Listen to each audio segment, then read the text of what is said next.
En la última ocasión nosotros habíamos hablado acerca de este acontecimiento importantísimo que a grandes rasgos solemos llamar Auschwitz. Y estábamos viendo las repercusiones profundas que ha tenido, no solamente en tanto haría referencia a un hecho aislado, sino a un conjunto de acontecimientos sucedidos a lo largo del siglo XX y que a final de cuentas parecen hundirnos en una desolación que nada humano puede consolar. Así, siguiendo esta línea, puede decirse pues que hemos interiorizado la ley de Auschwitz. ¿En qué consiste? Desde el momento en que no coincide con nuestros respectivos planes, o sea, con nuestros respectivos proyectos, etc., consideramos al hijo no nacido como un agresor injusto que reduce nuestro espacio vital, que es una tesis planteada precisamente por los nazis. Ahora, en este asunto, las soluciones humanas muestran claramente su nulidad, pero recordemos la palabra del salmista: es vano el socorro del hombre, en el Salmo 59, versículo 13. O sea, la desesperanza en la que nacemos puede entonces convertirse en el lugar de una esperanza más genuina, más pura, más desnuda. Podemos decir incluso una esperanza más esperanzadora. De hecho, y esto es algo muy importante de tener en cuenta, el oscurecimiento del horizonte hace que nos volvamos a la verticalidad. En este caso, el fantasma puede ir en busca del resucitado.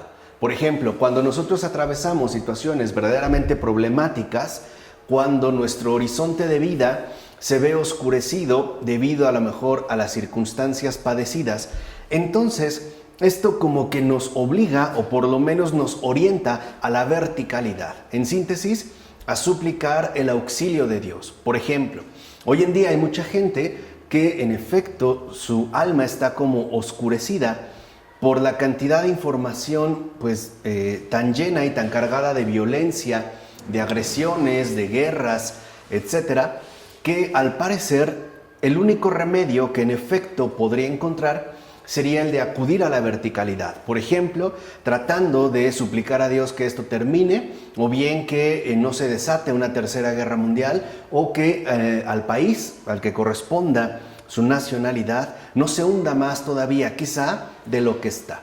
O sea, el oscurecimiento del horizonte también es una clara invitación, a veces ciertamente drástica, pero a final de cuentas una invitación para recurrir de nuevo a Dios. Ahora, pero primero, para poder volver a la verticalidad, es necesario salir de la peor de las angustias. ¿Cuál es la peor de las angustias? El ignorar la propia angustia.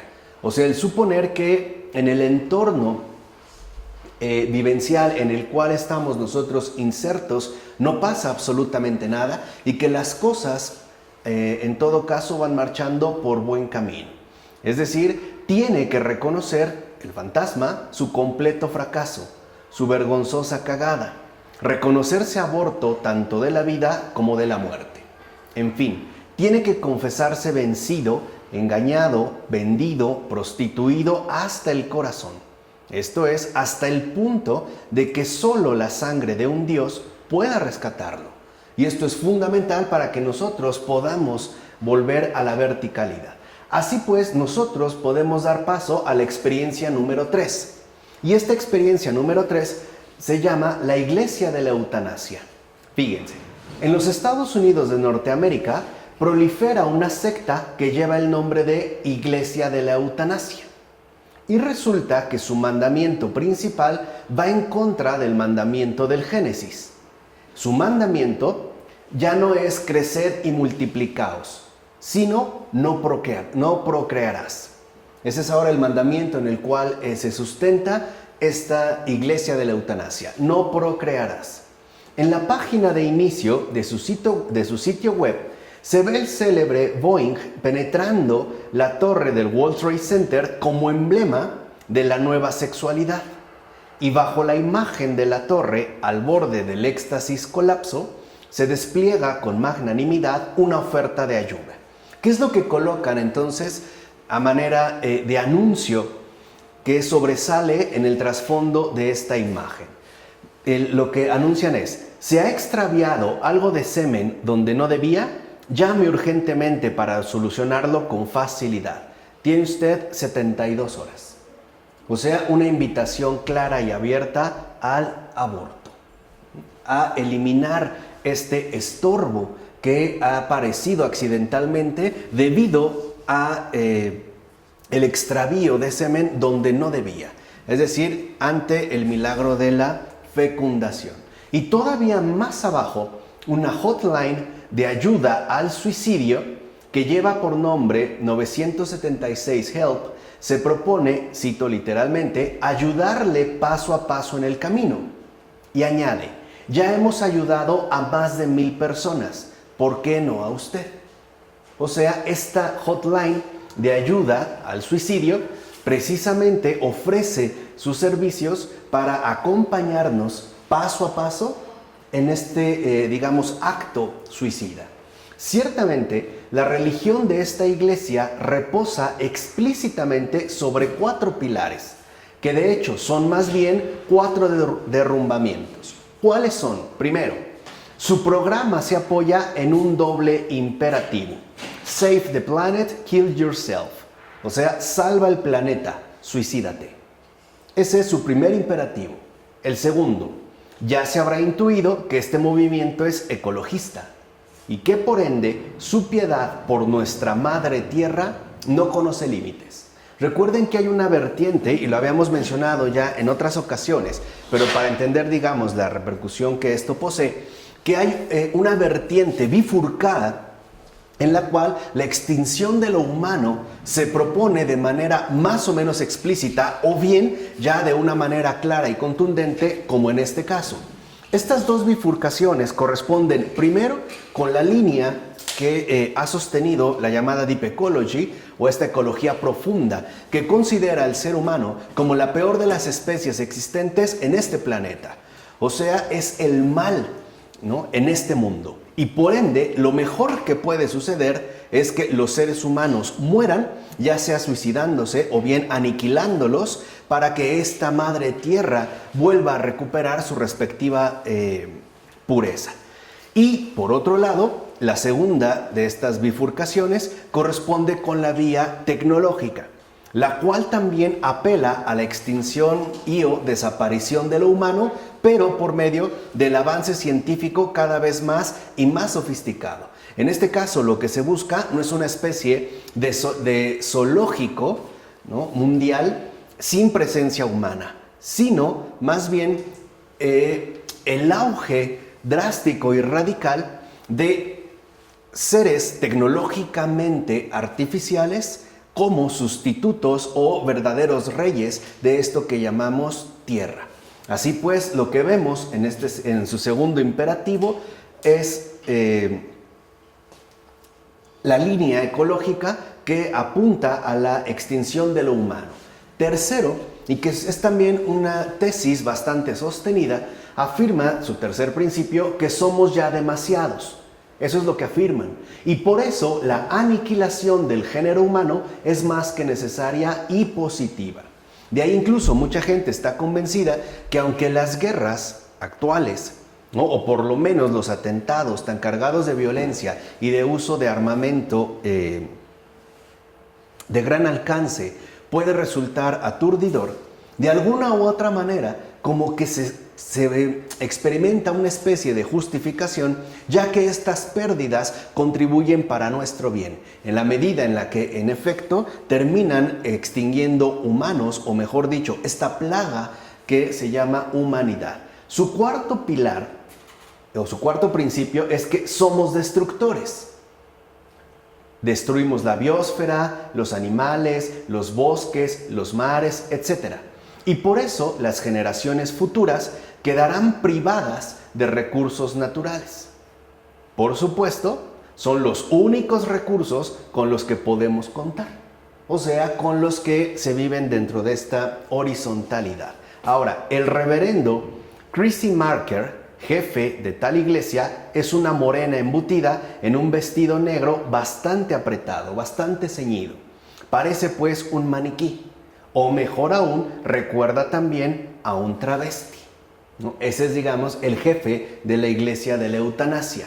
Ahora, siendo vegetariana, claro, porque no atenta contra los animales debido a su postura ecológica, evidentemente se otorga la derogación de prohibir el consumo de carne humana si llegara el caso. O sea, de ser necesario, solo de ser necesario, no habría problema en consumir esta carne humana. Por supuesto, ama intensamente la naturaleza. Y esto lo proclama dando conciertos de música electrónica en discotecas de Madrid, de Ámsterdam o de Nueva York. Y a veces monta también representaciones en las que, creyendo parodiar la Santa Misa, finge devorar un feto. Eso es lo que hace este reverendo, ¿no? Ahora bien, cuando se les pregunta tanto a ella como a los demás dirigentes por qué no aplican a sí mismos el primer pilar de su fe, o sea, el suicídate, responden lo siguiente. Sus palabras son: debemos sacrificarnos, por eso no nos suicidamos. Por supuesto, el suicidio sigue siendo nuestro anhelo más querido.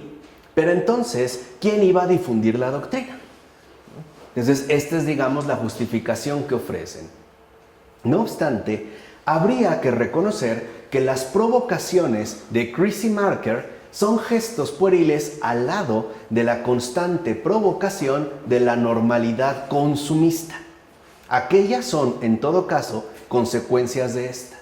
Claro que lo que ahorita mencionamos, ¿no?, de estos gestos ofrecidos por la iglesia de la eutanasia, ciertamente son pueriles si nosotros acudimos a la bien instalada y fortalecida normalidad consumista.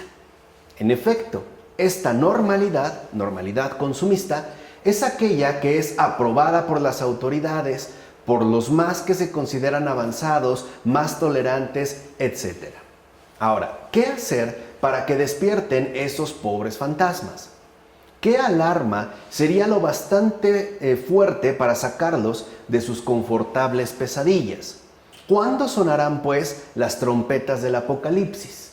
Que al parecer es lo único que podrán escuchar.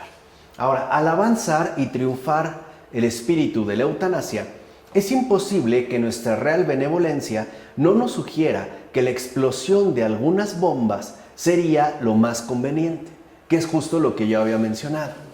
Estamos de una u otra manera convencidos que por muy doloroso que sea, la eliminación de humanos está justificada, porque somos destructores, porque ya somos demasiados, porque somos depredadores y porque lo mejor que puede ocurrir es que nos muramos en tanto humanos. De aquí podríamos pasar a digamos, en esta secuencia relacional a la experiencia número 4, que se titula La tentación del terrorismo. Vean, un ciudadano concienzudo puede llegar a envidiar la suerte de aquellos que han muerto en un atentado terrorista. En este caso, no se habla del terrorista, sino de las víctimas. León Bloy, por ejemplo, evocaba en la época de los atentados anarquistas, los primeros colocabombas del mundo moderno, el fulminante consuelo de la dinamita. Y estaba escrito por León Bloy, siendo católico.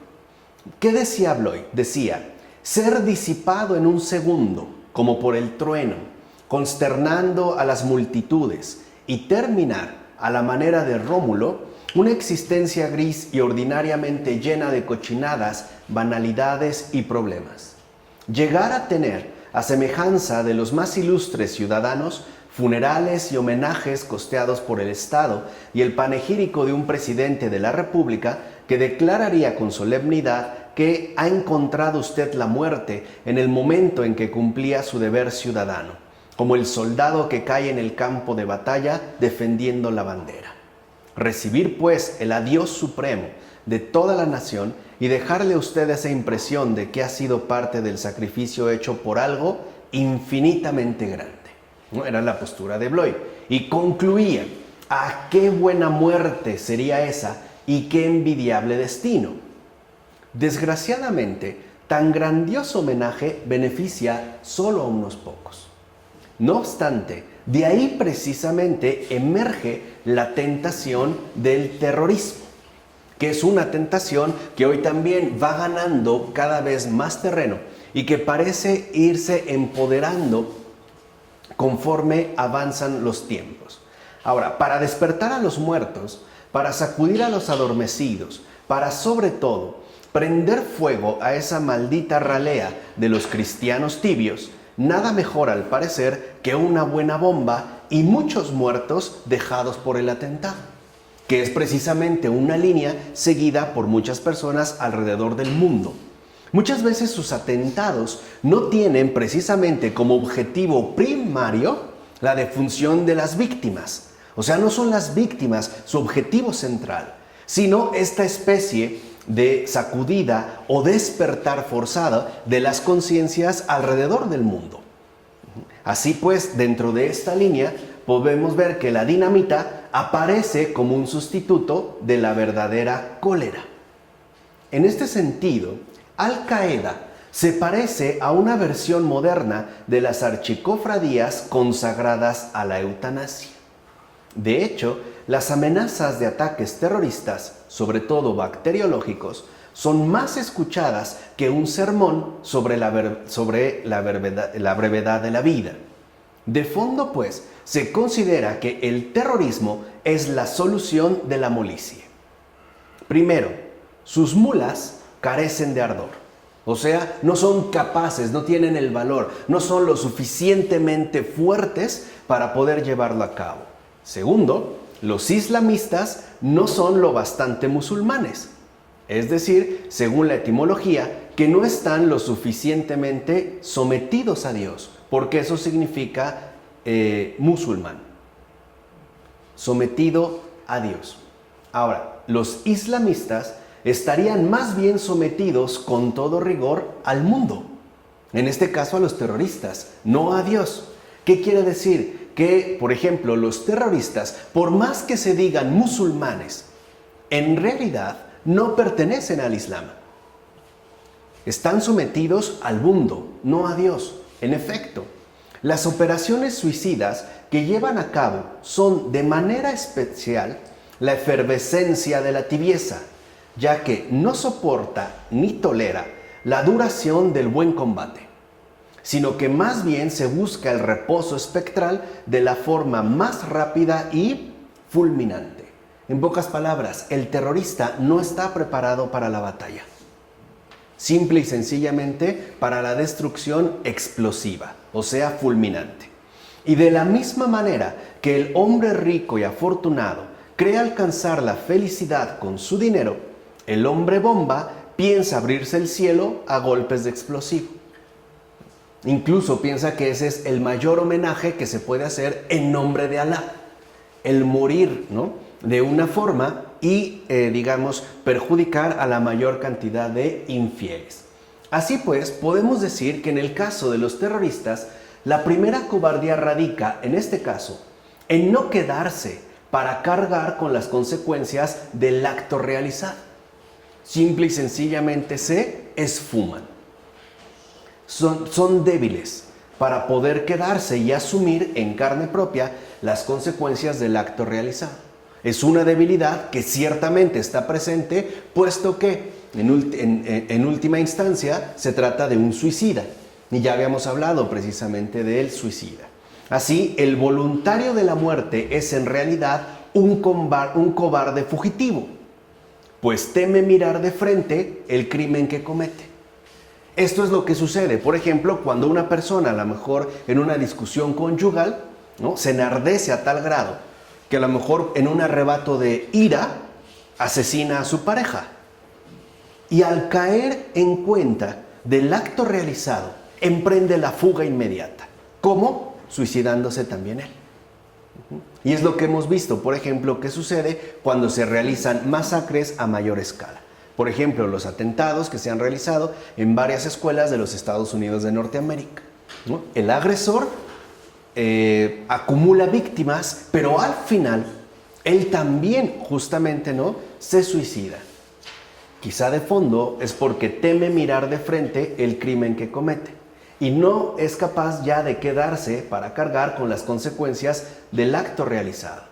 Además, el hombre bomba pretende alzarse contra la sociedad del mercado y del espectáculo, pero él mismo les está sometido. En efecto, dicha sociedad recicla de forma especial el espectáculo del terrorismo. ¿O no es verdad que la televisión procura miles de horas de imágenes y emisiones subyugantes, sobre todo cuando se perpetra un acto terrorista? ¿No acaparan los titulares de los periódicos? ¿No son, digamos, el platillo principal de los noticieros, tanto diurnos como vespertinos? ¿O no es verdad que incluso cuando hay un ataque, es justamente la sociedad del mercado y del espectáculo el que aprovecha el acto cometido? Podríamos decir que de fondo, aunque el hombre bomba parece rebelarse contra Occidente, termina siendo engullido por este. Termina rebajado a una especie de mercancía, ¿no? Se crea, pues, con el terrorismo también un negocio mercantil. Es más, gracias al terrorismo, el mundo del espectáculo procura miles de horas de entretenimiento familiar en torno al consumo de palomitas, frituras y bebidas. Y sobre todo, y eso es muy importante, el terrorismo hace subir los precios de los espacios publicitarios. Cuando hay un atentado terrorista, de inmediato suben los precios de los espacios publicitarios, por la cantidad de gente que será atraída por el bombardeo de información. Así pues, mientras uno tronó una bomba, el mundo del mercado espectacular lanzará sus respectivas armas. De manera que el atentado suicida se transforma en operación comercial y el hombre bomba se convierte también en un artículo de consumo sumamente lucrativo. Por ello también no es casual que, por ejemplo, en México, un hombre llamado Alejandro terminara hace algunos años matando a su familia, a su mamá, a su hermana, a sus dos hermanas y a su otro hermano. Aún vive y está preso en una cárcel de esta ciudad. Pero lo más curioso es que en una de las entrevistas que dio, al preguntarle, ¿no?, por las razones o los motivos que tuvo para realizar semejante acto, él terminara, independientemente de lo que decía, porque bueno, como todo criminal es escurridizo, él terminara haciendo una afirmación que, digamos, coincide plenamente con lo que estamos mencionando, ¿no? Él decía, sea como sea, yo ya pasé a la historia. ¿Qué quiere decir? Que el crimen hoy es justamente una vía bastante privilegiada para captar la atención de los reflectores alrededor del mundo y terminar convirtiéndose en un gran negocio lucrativo, que es justamente lo que los haría inmortalizarse. Ahora, por lo demás, este reciclaje comercial es voluntario. Y eso también hay que mencionarlo. Los terroristas quieren tener muchos espectadores alrededor del mundo, no muchos muertos. Cuidado. Aunque hayamos visto videos reales e irreales, ¿no?, de personas que son degolladas por terroristas, la cantidad de muertos que ellos producen no es para nada comparable con la cantidad de espectadores que ellos mismos pretenden. Por eso difunden los videos sabiendo que a través de la web, que es la principal arma que emplean, ¿no?, esta alcanzará dimensiones de espectadores y prácticamente incalculables. Además, estos videos finalmente se filtrarán o serán captados, ¿no?, o interceptados por las transmisoras de televisión a gran escala en cualquier parte del mundo. Por eso lo que a ellos también les interesa es crear un negocio de espectadores alrededor del mundo, no de muertos. Por eso, si lo ven, aún cuando sus atentados dejan muertos, nunca dejan realmente tantos muertos, porque su objetivo no es hacer muchos muertos, sino más bien ganar muchos espectadores. Entonces, el número de víctimas solo tiene valor en la medida en que haga subir la audiencia. E incluso aquí se suele utilizar una estrategia voluntaria más. Que el atentado, por ejemplo, sea visualmente drástico. lo cual captaría mucho más la atención. Por ejemplo, el degollamiento de una persona en lugar de un fusilamiento. Simple y sencillamente sería comercialmente más atractivo. Y por eso es que un degollamiento bien difundido vale mucho más que 100,000 muertes sin cámaras. En síntesis, el terrorismo se mantiene de y empodera con la gloria mediática. Ahí está el pacto secreto entre Medio Oriente y Occidente. Ahí está el lazo oscuro que los une y que además los reúne. Ahora, lo peor de todo es que el terrorista islámico cree estar sometido a la ley de Dios, pero está más bien atado y sometido a la ley mundana del mercado. Ahí está, digamos, su verdadero rey. Es más, el terrorista islámico cree ser enemigo radical del occidente capitalista e impío, pero solo es un reflejo suyo en otra parte del mundo, porque también ellos tienen un enorme negocio lucrativo y además también son impíos, aún dentro del propio Islam. Pues bien, el hombre bomba, el terrorista, el islamista, carece de celo y de fe. Fíjense, es cierto que mata inocentes, pero aun cuando tuviera que matar criminales, el celo por Dios consistiría en dejarles tiempo para hacer un acto de contrición sincera. Es decir, el celo por Dios consistiría en acompañarlos hacia una conversión libre e íntima cuyos plazos temporales solo Alá conoce y cuyo auténtico valor solo Alá calibra. Ahí es donde se muestra su impiedad. Ellos quieren ejercer el papel de un Alá terrenal. De tal manera que ellos entonces no acompañarían, ¿no?, a estas personas hacia una conversión libre e íntima, sino que ellos serían los amos y señores de la temporalidad y decidirían en todo momento cuándo quitarles la vida. Así pues, el atentado y la bomba solo los afectará superficialmente, pues para tocarlos en el corazón haría falta provocar su amor y no hacerlos reventar por medio de la explosión provocada. O sea, no son fieles del Islam. Además, el propio hombre bomba se priva a su vez de una oportunidad legítima de arrepentimiento. Dijimos, ¿no? Se convierte de inmediato en un fugitivo. Y por si esto fuera poco, el suicida muere en la presunción de ir a vivir con los bienaventurados tocando el timbre del detonador.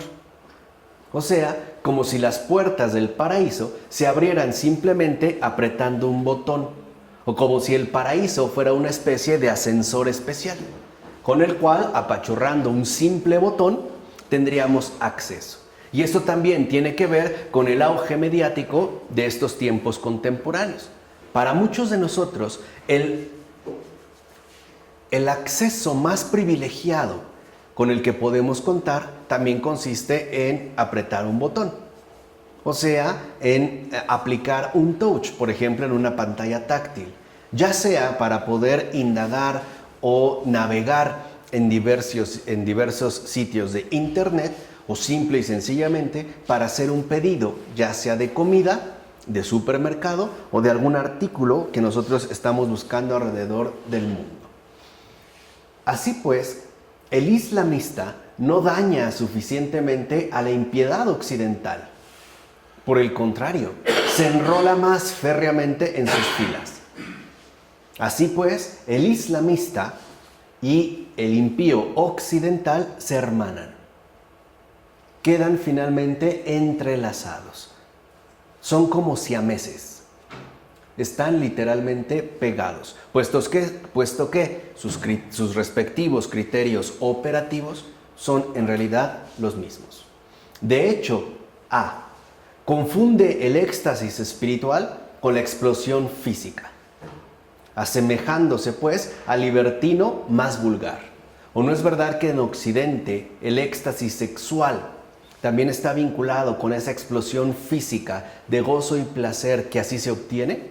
Y que es, digamos, uno de los sellos fundamentales del libertino más vulgar. Y B, confunde el martirio con el suicidio. asemejándose en esto al ateo más ingrato. Y en su pretensión de alcanzar el cielo por medio de sus propias fuerzas, se identifica con el desesperado que no se conoce y que ya no intenta siquiera conocerse. O sea, uno y otro se cierran a la misericordia de lo alto. En todo caso, su muerte constituye una grandísima diversión comercializada.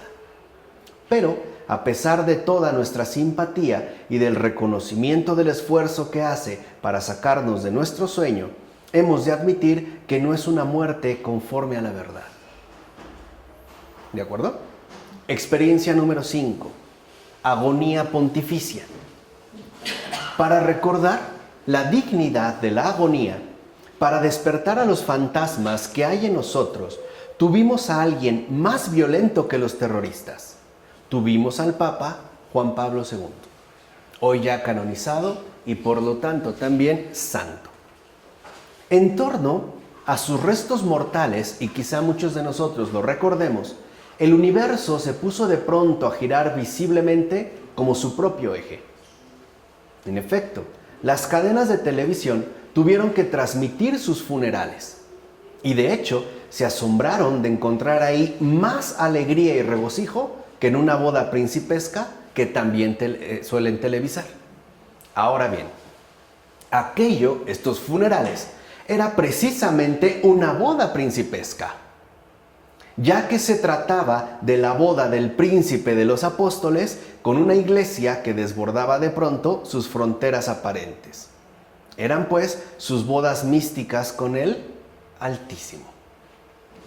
Ciertamente, la vida vencía en él a la muerte no porque la rechazara ni la ocultara, sino porque la asumía hasta el extremo, es decir, permaneciendo en su puesto encomendado hasta el final, hasta el total debilitamiento, pero sin por ello dejar de ir a buscar a las ovejas perdidas. De hecho, al tomar sobre sí la pérdida y la disminución física de las ovejas, les devolvía toda su grandeza espiritual. Así pues, si su frente se apoyaba cada vez más pesadamente sobre el báculo, y si su palabra se entrecortaba cada vez más de silencios, Juan Pablo II escribía con el propio cuerpo su última y más grande encíclica. Su propio cuerpo fue su última y más grande encíclica. ¿Qué podíamos hacer ante aquel soberano tan vulnerable? Nos veíamos obligados a tener que admitir que, primero, estábamos ante alguien real. No era un personaje ficticio y mucho menos un protagónico de alguna serie de televisión. Segundo, estábamos ante alguien cuya realidad remitía a una verdad viva, irrefutable.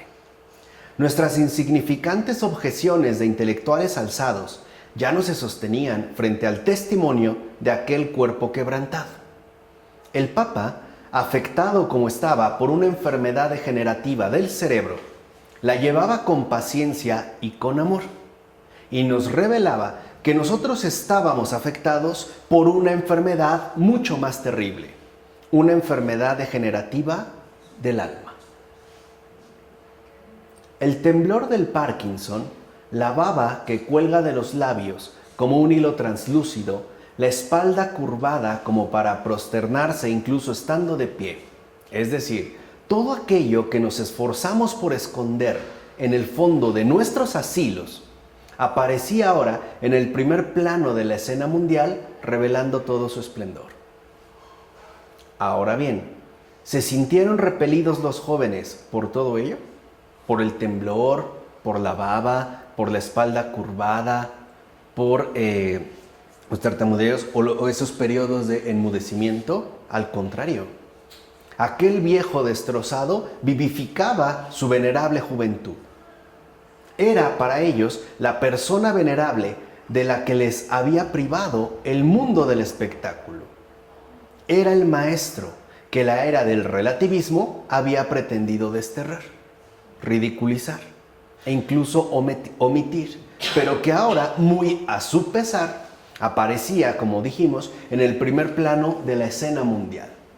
Así, Juan Pablo II les manifestaba de nuevo en su palabra y en su carne que el morir podía ser la última grandeza y no la más detestable bajeza, y que la vida, lejos de ser disminuida por esa terminación, encontraba en ella su más plena realización ofertorial.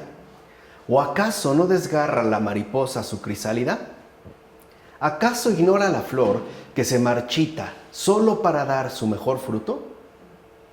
Así pues, con Juan Pablo II se reencontró de nuevo la profundidad del ofrecimiento en carne propia hasta el punto culminante de la terminación. Es decir, 3 cosas fundamentales. Primero, que a Dios también se le sirve con el cuerpo. Segundo, que a Dios también se le testifica con el cuerpo. Y tercero, que a Dios también se le ofrece el cuerpo. O sea, nuestra realidad visible, nuestra condición inmediata y carnal. Así podemos ahora pues mencionar la experiencia número 6, dar la muerte o la caridad de Madre Teresa. Aquí estaríamos pues ante una disyuntiva.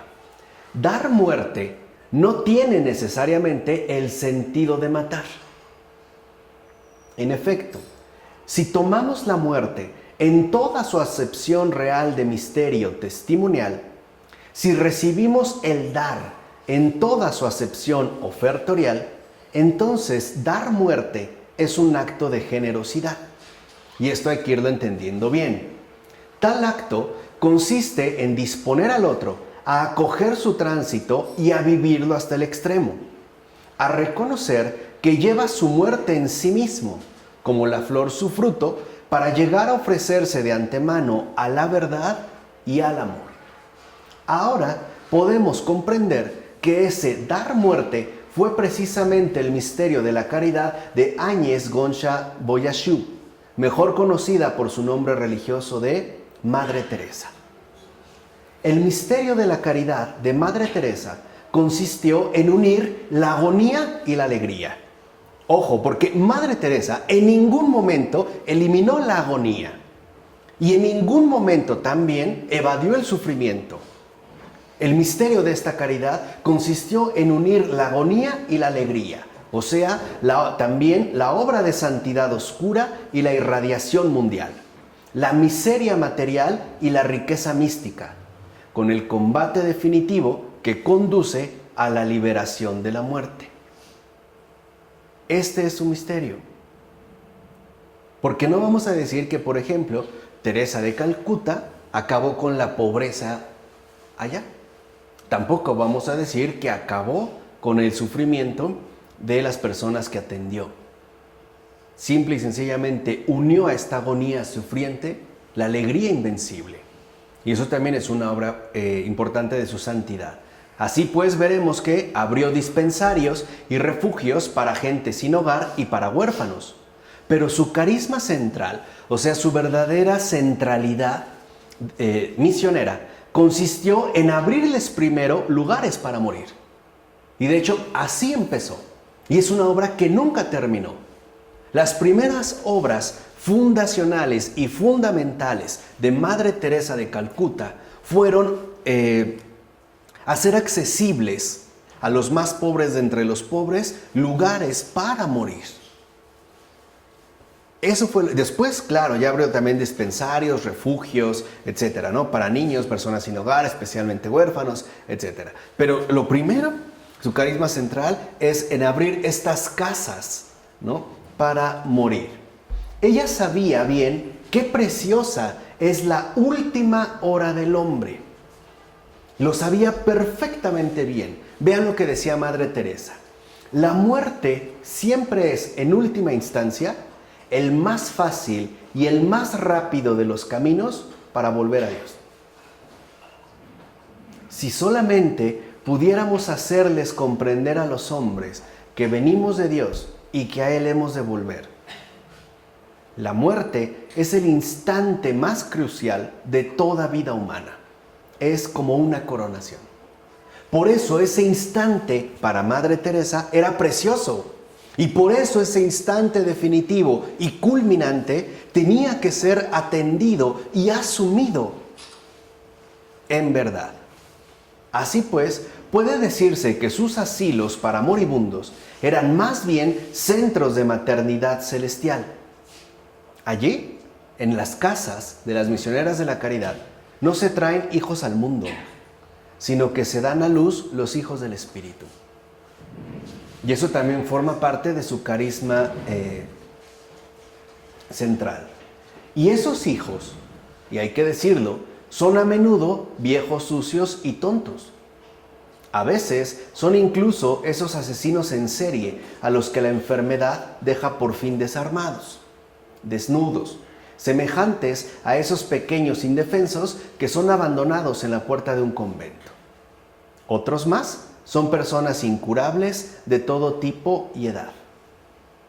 Ahora bien, ante ese moribundo, que de hecho está más cerca de la visión beatífica que las propias hermanas de la caridad, ante ese desahuciado más parecido que ellas a Jesús crucificado, éstas se arrodillan y quedan deslumbradas, justamente porque saben que Dios, por medio de él, viene a su encuentro. Y esto las misioneras de la caridad lo tienen perfectamente claro. Este tipo de persona que ingresa a sus casas están más cerca de Dios que ellas mismas. No se trata, por eso era tan importante que mencionáramos el testimonio que ofrece también el cuerpo. Porque esa cercanía incluso se manifiesta ya en su forma más radicalmente materializada, es decir, en su propia forma corporal. No se trata, pues, tampoco de entender la santidad como una especie de elevación interior. No, eso puede también ser arrogancia espiritual o soberbia espiritual. Por eso es que las misioneras de la caridad se arrodillan ante estas personas. Porque saben, en primer lugar, que al ser moribundas están más cerca, pues, de este momento culminante de la visión beatífica que ellas mismas. Y en segundo lugar, que estas personas en su propio cuerpo ya están testificando el parecido innegable con el crucificado. Ahí se manifiestan, pues, estas distancias. Por eso hay una especie también de unión. Así como dijimos que Madre Teresa, ¿no?, es maestra de la unión, incluso a mí me gusta llamarla Madre de la Unidad. Y eso es algo que, por eso el Señor nos la mandó en estos momentos donde yo les había dicho también ya con bastante tiempo atrás, ¿no?, que hoy el desafío que tenemos es poder configurar la unidad. No basta con quedarnos en la unión, sino la unidad, y de ahí pasar a la comunión, a la comunidad, ¿no? Madre Teresa es maestra de unidad, es la maestra de la unidad. ¿Por qué? Porque incluso en sus propias prácticas religiosas vemos cómo el cielo y la tierra se unen, pero, por así decirlo, de manera inversa. Se supone que los moribundos, fíjense, llegan para conocer a Dios a través de ellas, ¿cierto? Como a través del trato, ¿estamos de acuerdo? De las atenciones, de los cuidados, la curación de las heridas, incluso el ofrecimiento de alimentos. No obstante, ellos llegan para conocer a Dios. Pero cuando ellos llegan, en realidad, ellas saben que Dios ha llegado incluso para dejarse tocar. ¿Sí se dan cuenta de la radicalidad? Por eso, por ejemplo, dicho sea de paso, Teresa de Calcuta siempre indicó a sus hermanas que antes de tocar a una de estas personas se lavaran las manos. Porque a quien van a tocar es a Jesús mismo. Aquí es lo que les decía, se ve pues esta unidad. Ellos llegan, ¿no?, para que se les dé a conocer a Dios. Y ellas saben que llegó Dios para dejarse tocar, para dejarse curar sus heridas ya testificadas de manera carnal. Dice Madre Teresa, fíjense, un día, dice esta maestra de la unidad, un día recogía a un hombre que estaba tirado en la calle. Su cuerpo estaba cubierto de gusanos. Ya más o menos se pueden dar una idea cómo estaba. Lo llevé a nuestro asilo ¿Y qué dijo allí aquel hombre? No profirió ninguna maldición, no culpó a nadie, simplemente dijo: he vivido como un animal, pero voy a morir como un ángel, como alguien que fue amado y del que se preocuparon. Vean lo que dijo. Detengámonos ahí un momentito. Si nosotros hubiéramos vivido en estas condiciones y estuviéramos tirados en la calle con el cuerpo agusanado, ¿qué diríamos? ¿No estaríamos llenos de resentimiento, de ofensas e incluso, por qué no decirlo, de blasfemias? ¿No despotricaríamos contra esta sociedad maldita, injusta, que nos hundió de esta manera? Incluso contra ese Dios cruel que no atendió mis súplicas. Y vean aquí el verdadero contraste. Por eso es fundamental lo que nosotros dijimos, recuperar el realismo. Entender bien de qué se trata. Al menos a mí me consta que las personas más pobres no maldicen no tener pan. Bendicen el poco pan que pueden llegar a tener. Y estoy hablando de las personas verdaderamente pobres. Y continúa Teresa de Calcuta. Nos costó 3 horas lavarlo. Al final, el hombre levantó los ojos hacia la hermana y dijo: hermana, vuelvo a mi casa, a la casa de Dios. Y murió. Nunca he visto una sonrisa tan luminosa como la que vi en el rostro de aquel hombre. Es posible que la joven hermana no lo pensara en aquel momento, pero había tocado el cuerpo de Cristo. Había tocado el cuerpo del Señor. El cuerpo de Cristo se había hecho pues palpable. O sea, estaban ante un sacramento vivo, ante un verdadero sacramento. Ciertamente, Madre Teresa no duda de la dignidad de ese pobre agusanado. En todo caso, duda más bien de su propia dignidad para servirlo. Por tanto, no mira al enfermo con ningún tipo de superioridad.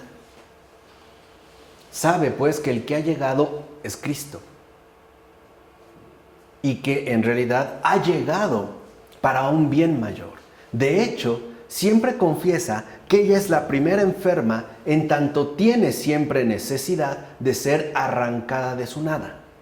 Dice Madre Teresa: no creo que exista alguien que necesite tanto como yo el auxilio de la gracia de Dios. No puedo descansar en mis propias fuerzas, por eso recurro a Dios las 24 horas del día. Y si la jornada tuviera todavía más horas, también me haría falta recurrir a su ayuda y a su gracia en todo momento. Ahí hay otra unidad.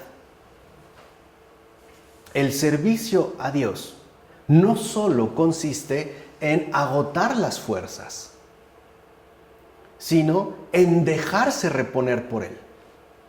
De tal manera que entonces aquí lo que vemos es que el descanso no radica en los tiempos de recreación o en esta especie de suspensión de actividades que podemos llegar a realizar, sino en la necesidad profunda de tener a Dios como apoyo, como base, como pilar, como fundamento. En síntesis, de realmente dejar que Dios sea Dios en la propia vida. De ahí la predilección de Dios por los pobres, o como nosotros podemos decir, por los jodidos. Porque estos se ven como obligados a acudir a Él en todo momento. No hay ayudas humanas, no hay recursos disponibles, uno encuentra vaciedad. Pero es esa vaciedad la que nos obliga a suplicarle a Él y por lo tanto a tenerle por todo, el único apoyo, el único consuelo, el único sostén. Y esta unidad se transforma en un acto de adoración. Por eso los predilectos de Dios son los pobres, porque los tiene en la palma de su mano. No solo escucha sus plegarias, consuela sus aflicciones y atiende todas sus necesidades. ¿Se entendió? Ok. En fin, Madre Teresa nos recuerda que ante el moribundo nos corresponde a nosotros morir en primer lugar. es decir, desde ahora mismo. Y esta es una oración que vale la pena repetir con Teresa de Calcuta. Señor, haznos comprender que solo abordaremos la plenitud de la vida mediante una muerte incesante a nosotros mismos y a nuestros deseos egoístas. El morir a uno mismo. Y así es la lección de Madre Teresa. Una lección por demás adecuada para hacernos desaprender los tergiversados aprendizajes que propaga la escuela de los fantasmas y que es precisamente la que estamos tratando de derribar. Esta escuela de los fantasmas que además no se avergüenza de transitar impúdicamente por los senderos que traza el extravío y el error. Así es la violencia de esta santa. Es una violencia más fuerte que las bombas de los terroristas, que de hecho derriba nuestras fortalezas al golpear el mal en su raíz. Mucha gente se ve profundamente conmovida y tocada por el testimonio vivo de Madre Teresa, aun cuando no sean católicos ni creyentes, o no simpaticen, digamos, con la religión, porque ella golpea el mal en su raíz.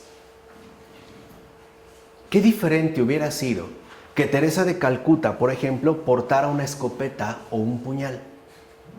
Y al ir por las calles de Calcuta y al ver a uno de estos andrajosos, aguzanados, despreciados, apestosos, les dijera, ya llegué para rescatarte, y les cortara el cuello. Vine a librarte de tu sufrimiento. O en masa, por eso una escopeta, para poder matar a 2 o 3, luego están reunidos, ¿no? Y así ahorrarse los disparos. Qué diferente hubiera sido la actitud. Aquí se ve el contraste claro entre un terrorista y una santa. Teresa de Calcuta no quería acabar el sufrimiento. Quería que triunfara el amor en el sufrimiento. Esa es la gran diferencia. Y eso es lo que muchos no entienden, como lo que propone la Iglesia de la eutanasia. ¿O no es verdad que muchos decimos que es mejor desconectarlo o aplicarle la eutanasia porque está sufriendo? Entonces, ¿qué? Si a mi vecino lo engañó su esposa y está sufriendo mucho por tal engaño, ¿le doy un balazo? Si el niño sufre porque su papá lo abandonó, ¿lo degollamos? Si este joven sufre porque su novia le fue infiel, ¿le damos un hachazo en el cráneo? O sea, ¿realmente estamos cuerdos? Pero muchos de esos moribundos no tenían fe. ¿De qué les va a servir morir con Madre Teresa o morir ser Madre Teresa? ¿De qué les serviría si no hay fe? Claro, porque aquí el punto no está en el morir. El centro no está en el morir, sino en el descubrimiento que se realiza en la experiencia amorosa que se les ofrece, que es lo que hace Teresa de Calcuta. Por eso Teresa de Calcuta estaba absolutamente convencida que el amor sí hace milagros. Por ejemplo, una persona que ha vivido lo que yo les mencioné bajo estas condiciones tendría un corazón verdaderamente endurecido. Pero ser capaz, después de 3 horas de que lo lavaron, le quitaron los gusanos, medio le cortaron las uñas, le dieron 2 o 3 bocados de arroz con agua, ¿qué más podía comer? Si ya ni eso puede. Y decir gracias mostraba un milagro profundo en el corazón, que ninguna bomba puede hacer y que tampoco ningún experimento puede lograr. Por eso ella volteaba sorprendida y les decía, ¿lo ven? El amor sí hace milagros. Por eso, para Teresa de Calcuta, lo importante es la experiencia concreta, cercana y palpable del amor. Eso es lo que yo les decía, que triunfe este amor, ¿no? Ahora, pero la negativa a morir a nosotros mismos y a nuestros deseos egoístas es justo lo que nos ha hecho construir una civilización del homicidio. Porque como a lo mejor las cosas no se dan como yo quisiera, o como los deseos, ¿no? O mis deseos egoístas no se ven plenamente satisfechos, pues no me queda más que culpabilizar a todos los demás y señalarlos como causantes de mi propia desdicha. Entonces lo mejor que puedo hacer en este caso es matarlos. Ahora bien, solo la acogida de la muerte puede hacernos entrar en comunión con la vida. Pero esa acogida, nos dice Madre Teresa, no puede realizarse sin cierta fe. Una fe en una vida más divina que implica una confianza total en una muerte más desolada. ¿Por qué? Porque hay que estar bien muerto para resucitar bien. Y esta buena muerte no es, por ejemplo, de la que habla, ¿no?, esta etiqueta engañosa de la eutanasia, sino una verdadera muerte más desolada, más desgarradora, que es finalmente como el desgarre, ¿no?, de nuestra condición terrenal y por ende la más genuina e incluso podríamos decirlo así, la más auténtica apertura a esa vida divina. Por eso les decía que no crean que la creencia solo se limita a un espacio interior profundo. También se va a testificar en todo caso en el cuerpo. Si no, Jesús hubiera muerto sin un solo rasguño. Y como bien sabemos, murió sin tener ya apariencia de hombre. Eso ya nos dice más o menos en qué estado estaba. No murió impecable, ¿verdad? Prácticamente no tenía nada sano. Incluso se ve la testificación en el cuerpo. Se desgarra pues el cuerpo para abrirse a la resurrección. Y solo una comunidad que obre esta fe en la resurrección puede, primero, acoger a sus muertos como aquellos que señalan el camino. Ellos son de los que tenemos que aprender. Por eso no podemos privarnos, y lo habíamos dicho ya con anterioridad, de las preciosas enseñanzas que los moribundos nos transmiten. Quizá por eso se nos obstaculiza estar en contacto con ellos. Se les encapsula bajo estrictos protocolos de funcionamiento hospitalario, bajo estrictas reglas de operatividad médica.